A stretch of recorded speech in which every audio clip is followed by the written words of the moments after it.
You ain't bout it, you ain't bout it, you ain't kick on the mic. You ain't bout it, you ain't bout it, you ain't kick on the mic. You can go and subscribe cause I be on it right. You ain't bout it, you ain't bout it, you ain't kick on the mic. It's time to fix the Chicago Bears. Hey, what's going on, Bears fans? Thank you so much for joining me for another episode of Keek on the Mic, the podcast all about the Chicago Bears. As always, if you're new to the channel, make sure you hit that subscribe button and the notification to catch all Bears content right here on the podcast. All right, Bears fans, the time has officially come. After finishing 7-10 on the season, the Chicago Bears, to me, are moving in the right direction. This is going to be a massive offseason for Ryan Poles and the Chicago Bears. So let's go ahead and do our very first Chicago Bears mock offseason right here on the podcast. For anyone new to these type of videos or anyone new to the channel, I do these type of videos every offseason for the Chicago Bears, where I act as the Chicago Bears GM and give you my personal opinion. If I was in Ryan Poles' shoes, these are the things I would do for the Chicago Bears this offseason. In today's episode of Keek on the Mic, Bears fans, I'll be going over cuts, re-signings, free agency, and a 7-round mock draft, which will be my first one of this offseason. So super excited about that. And as always, make sure you comment down below and engage with me as I go through the cuts, re-signings, free agency, and the 7-round mock draft. And let me know what you would do if you were in Ryan Poles' shoes this offseason. So here we go, Bears fans. Starting off with the starting cap space for the Chicago Bears. They have $62 million to start out with, which is still 7th most in the National Football League. So still a whole lot of money to work with this offseason. But we're going to go ahead and start out with some cuts. The two players are obvious at this point that the Chicago Bears should cut is Eddie Jackson and Cody Whitehair. With Eddie Jackson, you save $13 million on a post-June 1st cut. And with Cody Whitehair, you save $9 million also with a post-June 1st cut. I think it's very obvious that both of these players have seen their last days as Chicago Bears. I think they both have been tremendous at some point in their tenure with the Chicago Bears. When you look at both Eddie Jackson and Cody Whitehair at this point, I just think it's too expensive. I think you can go out there and find younger and better options to really help this football team. I do appreciate what Eddie Jackson and Cody Whitehair brought to the Chicago Bears organization. There was one point where Cody Whitehair was one of the better offensive linemen on the Chicago Bears offensive line, and same goes with Eddie Jackson being one of the leaders of the defense. I could be totally wrong about this. Maybe Ryan Poles goes to Eddie Jackson and says, hey, can you maybe take a pay cut? But at this point, when you could save $22 million by cutting two players, I think that's a no-brainer for Ryan Poles and the Chicago Bears. So that's the very first thing I would do if I was in Ryan Poles' shoes, is cut Eddie Jackson and Cody Whitehair to save $22 million in cap space. And after making those two cuts, Bears fans, the Chicago Bears would then have $84 million to work with going into re-signings. So now moving on to the re-signings for the Chicago Bears, and this is what I would do, Bears fans. First things first, I would re-sign cornerback Jalen Johnson to a 4-year, $72 million contract, which is about $18 million per year, and he could possibly get more than that. Jalen Johnson definitely showed his worth. He played his ass off. He had a tremendous season for the Chicago Bears, and he has so much value to the Chicago Bears defense, especially when the defensive line started to improve and started to get consistent pressure on the quarterback. That definitely helped a guy like Jalen Johnson, but I don't see a world where Jalen Johnson leaves. I think we either re-sign him to a long-term deal like this or he gets franchise tagged. I think Jalen Johnson will be a Chicago Bear for the foreseeable future, and I think he should definitely be part of the Chicago Bears plans moving forward. Another guy that I would definitely re-sign is wide receiver Equanimeous St. Brown to a 1-year, $1.5 million deal. I think he is a great locker room guy, and I think he also has a lot of value as a blocker as well. So I think EQ is still a very valuable asset to this football team. I'm also re-signing cornerback Josh Blackwell to a 1-year, $940,000 deal. When you look at a guy like Josh Blackwell, he is our special team ace, really good depth piece on defense as well. So I definitely think he's a valuable asset to the Chicago Bears defense and the Chicago Bears football team. Obviously, you need to re-sign long snapper Patrick Scales to a 1-year, $1.1 million deal. This guy is absolutely amazing. He doesn't miss a lot of games. He's durable, and he's just a really good locker room guy, really good presence to have on the Chicago Bears roster. And I definitely don't think you want to break up Patrick Scales, Cairo Santos, and Trenton Gill. You need to keep those guys together in the special teams locker room. The last guy that I'm going to bring back is wide receiver Trent Taylor on a 1-year, $1.08 million deal. I think Trent Taylor, for the most part, was really good as a punt returner. I think he had, one muffed punt this season for the Chicago Bears. But for the most part, he was durable. He was trustworthy. I think it would be smart to bring him back on a 1-year deal. You could go out and maybe find him some competition in the offseason to maybe challenge him for the punt returning duties. But at this point, I don't see no reason why Trent Taylor shouldn't be back on the Chicago Bears roster next season. So after all those re-signing Bears fans, the cap space now sits at $61 million. So the Chicago Bears still have a whole lot of cap space to work with going into free agency to allow them to still improve their football team this offseason. Now going into free agency, Bears fans, the very first guy that I would sign would be edge rusher Chase Young to a 2-year, $21 million contract, which will be $10.5 million per year. Chase Young stands at 6'5", 265 pounds. He is still only 24 years old. And you know what's crazy about this is that leading up to the trade deadline, I thought Chase Young was going to be the guy that we were actually going to trade for, not Montez Sweat. So how sweet would this be if we traded for Montez Sweat and still got Chase Young? I still think Chase Young has a whole lot of value. I personally already know that he is just a rental for the San Francisco 49ers playoff or Super Bowl push. So I think this would be amazing value for the Chicago Bears. Once again, he's still only 24 years old. I think it would be awesome to reunite him and Montez Sweat back in Chicago. I believe Young can be a very productive player still in the National Football League, especially alongside Montez Sweat. When you look at his stats this year, he had 7.5 sacks this season, which was tied for his career high. He had that in his rookie season. So I think he's still due for a breakout year. And I think he could do that in Chicago as soon as next year. I think this would be a home run signing for Ryan Poles and the Chicago Bears. And I would absolutely love to have Chase Young in a Chicago Bears uniform. The second guy I would sign in free agency, and I think this would be my home run signing for the Chicago Bears defense, is defensive tackle Justin Madubuike to a 3-year, $55.5 million contract, which is $18.5 million per year. Justin Madubuike stands at 6'3", 305 pounds. He is still only 26 years old. And this is the 3 technique monster that the Chicago Bears desperately need on this defensive line. When you look at Madubuike, he has an explosive first step and will bring consistent pass rush up that middle, something that we kind of been missing. I know that Javon Dexter had a very good year. I expect Javon Dexter to take that next step in his sophomore season, but this is a guy that consistently does it at a very high level and will make this Chicago Bears defensive line so much more dominant. Just imagine having a guy like Madubuike, Chase Young, and Montez Sweat on the same defensive line. It would be absolutely ridiculous. Like I said, Madubuike brings consistent pass rush right up the middle. His effort and intensity is absolutely insane. He has 18.5 sacks in the last 2 seasons, with 13 of those sacks coming this season for the Baltimore Ravens. He was an absolutely huge piece for the Baltimore Ravens defensive line.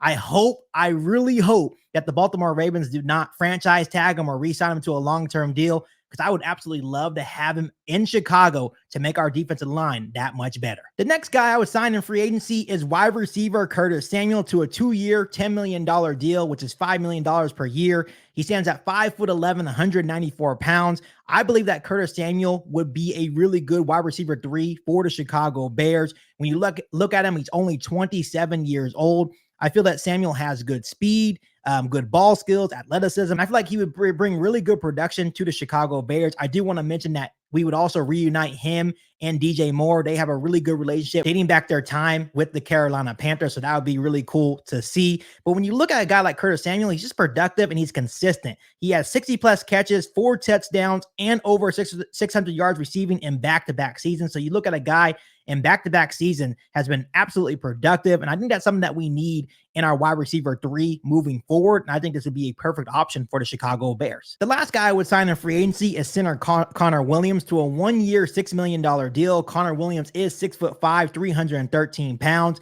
And I will be honest with you, this signing would be a little bit of a risk. Williams' season was cut short due to a torn anterior ligament.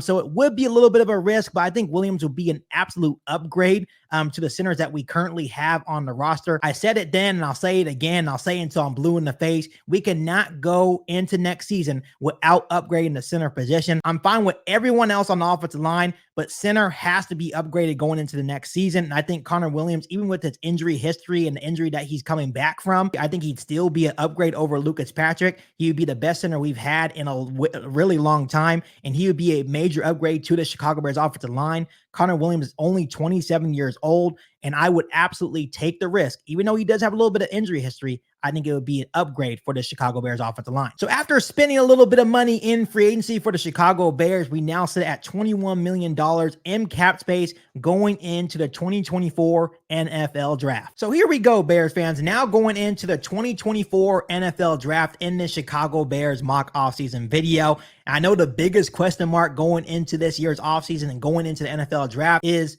are the Chicago Bears going to keep Justin Fields or trade quarterback Justin Fields and draft a brand new quarterback? And I think you guys already know where I'm going with this. I'm going to keep quarterback Justin Fields and continue to build around the young man. So to start off this 2024 NFL draft in the Chicago Bears mock offseason video, I have the Chicago Bears conducting a trade with the New England Patriots that would send the number 1 overall pick to the Patriots, and the Bears would receive the number 3 overall pick, the number 34 overall pick in round 2, a number 68 overall pick in the 3rd round, and a 2025 first round pick. This would be an absolutely massive haul for the Chicago Bears, trading down, earning a first round pick in next year's draft, collecting a 2nd and 3rd round pick in the 2024 NFL draft, and still being in the position to draft a game-changing player like Marvin Harrison Jr., which is my very first pick in round 1, pick 3. I do have the Chicago Bears selecting wide receiver Marvin Harrison Jr. out of Ohio State. This guy is going to be a game changer, pairing Marvin Harrison Jr. with a guy like Curtis Samuel and DJ Moore, and even having Tyler Scott coming back in his sophomore season, I think will be absolute fireworks for Justin Fields. I think that would be enough weapons for Justin Fields. I just think when you add a guy like Marvin Harrison Jr., it will allow guys like DJ Moore to play more in the slot, while Marvin Harrison Jr. is going to be playing more on the outside. I just think that would make it tougher for defenses to cover the Chicago Bears, because now you're just not worried about 2 guys and DJ Moore or guys like Cole Kmet. Now you have to worry about Marvin Harrison Jr. on the outside, DJ Moore in the slot, right? You added a guy like Curtis Samuel, and then you also have to still worry about Cole Kmet as well. So I think this guy would be a game changer for the Chicago Bears offense. To me, this is the no-brainer number 1 pick for the Chicago Bears. So to me, it is Marvin Harrison Jr. or bust. That's just my personal opinion. Absolutely love this prospect for the Chicago Bears. I hope it actually comes true. Moving on to the 2nd first round pick at pick number 9, I have the Chicago Bears going defense and getting edge rusher Jared Verse out of Florida State. Jared Verse stands at 6'4", 260 pounds. And let me tell you, this guy is an absolute monster, and he is super fast. He runs a 4.5 40. This guy will be a game changer, a game wrecker in the National Football League. You're talking about someone that has an explosive first step, flurry of pass rush moves. He's relentless, freak athlete, exceptional bend, strong power, extremely fast. This guy is everywhere when you turn on the tape. Montez Sweat, Chase Young, Justin Madubuike, and Jared Verse would be absolutely special for the Chicago Bears defensive line. Now you're looking at a ferocious front 4 that no one's really going to want to touch going into next season, especially on the offensive end. A defensive line that opposing offenses will actually fear. And then the Bears defense would actually be cooking with some grease, Bears fans. So to me, would absolutely love to have Jared Verse on the Chicago Bears. Continuing on to round 2, pick number 34, I have the Chicago Bears selecting safety Tyler Nubin out of Minnesota, 6'2", 210 pounds. This would be, for me, Eddie Jackson's replacement. I think Tyler Nubin can come in right away and be a day 1 starter for the Chicago Bears. Nubin shows natural awareness, good straight line speed, and can punish receivers with closing speed. Good when tracking the ball downfield. Really like that. He has a tall frame, long arms with powerful hands as well. He also shows a lot of versatility. He can play free or strong safety. And something that I really like is that he is a lockdown safety. When the ball is going his way, the QB rating is at a 40.2. So the dude is absolutely a lockdown corner. I think this would be a good change for the Chicago Bears defense. I know that Eddie Jackson was a big leader for the Chicago Bears defense, but I think getting someone in there younger and cheaper, and a guy that can contribute right away, I think this is a no-brainer for the Chicago Bears. Moving on to round 3, where the Chicago Bears have 2 third-round picks. So for the first third-round pick at pick number 68, I have the Chicago Bears selecting guard Christian Haynes out of Connecticut. Haynes is 6'2", 313 pounds, runs a 5'2", 40-yard dash. Haynes, to me, is a work in progress when you turn on the tape, but his high-end physical traits cannot be ignored when looking at this year's NFL draft. He's extremely light on his feet, who plays with a good balance and leverage. He's a good athlete and can win at the point of attack and can also make the effortless blocks on the move as well. He plays with great physicality, which I like, good technique, and he also has strong hands.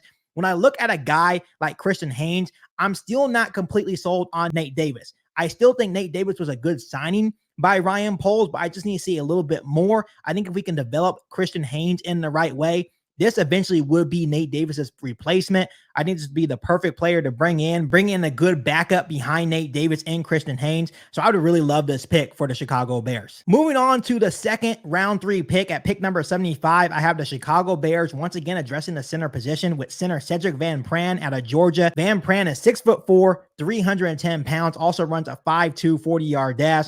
Van Pran is a mauler, especially in the run game. He finishes through the whistle, which I absolutely like. I like a center that it's kind of nasty, that will finish through the whistle, plays extremely hard and physical, and that's what Van Pran will show you on tape. Van Pran also has a really stout build, strong, flexible core, able to deal with the larger defensive tackles, which is very important playing the center position. Shows great scheme versatility, football IQ, and instincts. This will be our future at center. I know that in free agency, I did sign Connor Williams to a 1-year, $6 million deal. But once again, Connor Williams does have an injury history that I'm kind of unsure of. I think this would be a good reassurance pick for the Chicago Bears. I think Cedric Van Pran will have a very good and long career in the National Football League. I know there's a lot of fans of a guy like Cedric Van Pran going to the Chicago Bears. I think this would be a home run pick, especially in round 3 of the 2024 NFL draft. Now moving on to round 4, where the Chicago Bears also have 2 4th-round picks in this year's NFL draft. With the first 4th-round pick at pick 110, I have the Chicago Bears selecting running back Audric Estime out of Notre Dame. He stands at 5'11", 227 pounds, runs a 4.4 40-yard dash.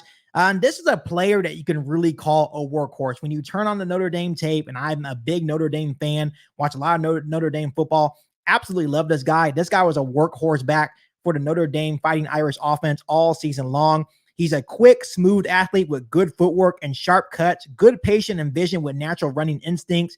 He's a decisive runner as well, gets north to south very quickly, and shows decent bursts to create huge plays on offense. And this is not really a need for the Chicago Bears, but I do think this could be a Deontay Foreman replacement. I don't think the Chicago Bears are going to re-sign Deontay Foreman. I think Khalil Herbert and Roschon Johnson will fight for running back 1 duties. So this guy can come in and possibly be running back 2 or running back 3 for the Chicago Bears. There is nothing wrong with having a 3-headed monster on the Chicago Bears offense. I think this would be a nice add for the Chicago Bears offense this offseason. Moving on to my second 4th-round pick at pick 125, out of the Chicago Bears selecting cornerback Kyrie Jackson out of Oregon. Jackson stands at 6'3", 195 pounds, and also runs a 4.4 40. Physicality is the first thing that pops up on Kyrie Jackson's tape. He's aggressive in the run game, will come downhill and absolutely lay you out. And I absolutely love when you see a physical corner, especially on the football field. Jackson also flashes really good ball skills. This is a guy that's also a lockdown corner. When the quarterback was throwing the ball his way while playing at Oregon, the quarterback rating was at a 44.2. So this guy is absolutely lockdown corner, plays aggressive style of football. Absolutely love that. He also possesses the length and speed to emerge as a starter 2 or 3 years down the line. So this is very much a developmental piece. Maybe he comes in and just a good depth piece for the Chicago Bears defense, provides some services to the special teams unit as well. And as he develops, as he gets a little bit better, maybe he emerges as a starter. I know it's a really crowded cornerback room for the Chicago Bears. You have Jalen Johnson, Tyreek Stevenson, Terrell Smith, right? So it's already crowded as it is, but there is nothing wrong with a little bit of competition. And on my draft board, this was the best player available. Would absolutely love to have Kyrie Jackson on the Chicago Bears. Now moving on to round 5 at pick 146, I have the Chicago Bears selecting tight end Theo Johnson out of Penn State. Johnson stands at 6'6", 264 pounds, runs a 4.5 40-yard dash. When I look at a guy like Theo Johnson, I see a big, sure-handed tight end that is reliable. When the quarterback was throwing the ball his way, the quarterback had a 140.7 rating when looking his way, which is absolutely impressive. It means he's a sure-handed guy. That means the quarterback trusted him at Penn State, so I definitely like a reliable tight end. Johnson's definitely more of a possession tight end rather than just a straight vertical guy, but I absolutely love a guy like Theo Johnson because he's fiercely competitive and has a good run after catch ability, especially in the middle of the football field. So I think this would be a good tight end too, right next to Cole Kmet. So personally, I think Theo Johnson be a good pick. I know the Chicago Bears are going to be in the business of finding a new tight end too, depending if they actually do bring back Robert Tonyan or not. I'm thinking they're not going to bring back Robert Tonyan. So I think adding a guy like Theo Johnson next to Cole Kmet would be really good moving forward at the tight end 2 position. Moving on to round 6 at pick 186, I have the Chicago Bears selecting another running back in Frank Gore Jr. out of Southern Mississippi. He stands at 5'8", 195 pounds, and also runs a 4.5 40.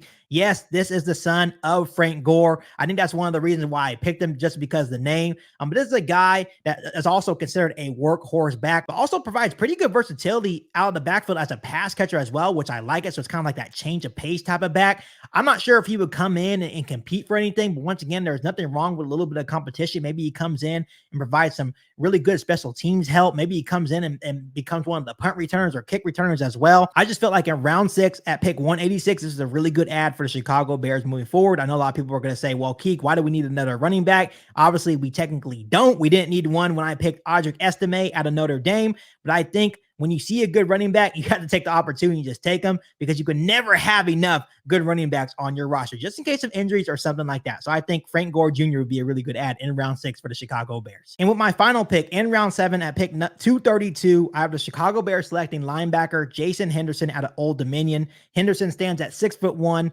227 pounds. And when you look at a guy like Henderson, he is built like a defensive back, but he absolutely hits like a linebacker. He has that good sideline to sideline range and is a violent wrap-up hitter, which I absolutely like. That's the kind of linebackers you like, especially when you're talking about the Chicago Bears and their history of violent hitters at the linebacking position. He's very instinctive and active. He's a high-energy player, so I think if Matt Eberflus continues to be the Chicago Bears head coach, I think Matt Eberflus would definitely love a guy like Henderson. I think with the right development, if he goes to the right spot, which I think the Bears have done a pretty good job at developing their players besides the quarterback position, he could be something special, possibly here in Chicago or the National Football League in general. In round 7, you're never really sure if guys are actually going to pan out. I think at this spot in the draft, round 7, I think Jason Henderson would be a good add to add to the linebacker room here in Chicago. So after going through the 2024 NFL draft and this Chicago Bears mock offseason video, I'm going to put the results on the screen now. Personally, I feel really excited about the results of the Chicago Bears mock draft in today's video. Getting a guy like Marvin Harrison Jr., Edge Jared Verse, Tyler Nubin, Christian Haynes, Cedric Van Pran, guys that can either be developed to be starters or can play or be day one starters, help this football team right away. And I think at this point, Ryan Poles has to hit on these draft picks, especially if he has ambitions of making the playoffs as soon as next year. I know Ryan Poles is very big on building through the NFL draft, and I think he continues his draft excellence this year for the Chicago Bears. So as you guys are looking at my draft results, how do you guys think I did? Go ahead and give me a grade down below in the comment section. All right, Bears fans, so that completes my very first 2024 Chicago Bears mock offseason. Go ahead and give me an overall grade of today's video right here on Keek on the Mic. For me personally, I feel like I addressed a lot of needs. I addressed the defensive line. I addressed the secondary. I addressed the receiver and Marvin Harrison Jr. Fixed the offensive line a little bit by getting a center and also adding a guard right behind Nate Davis. Also added some players in the NFL draft that can be developed into something special as well. So personally, I think I did a pretty good job in my very first 2024 Chicago Bears mock offseason. So you go ahead and be the judge of that and comment down below and let me know how you think I did. All in all, Bears fans, I will be doing a couple of more of these during the Chicago Bears offseason, and I'll also be doing some Chicago Bears mock drafts as well. So if you enjoy these type of videos, make sure you continue to hit the subscribe button and the notification to catch all Bears content right here on the podcast. Make sure you follow me on all my social media platforms. Make sure you share this episode of Keek on the Mic with every single Bears fan that you know. Other than that, be back for our all new Bears podcast right here on Keek on the Mic. Thanks, guys. And as always, bear down. You've been listening to Keek on the Mic, a podcast all about the Chicago Bears. Don't forget to subscribe to the channel and hit the bell notification to catch all Bears content right here on the podcast. Thanks, guys, and bear down.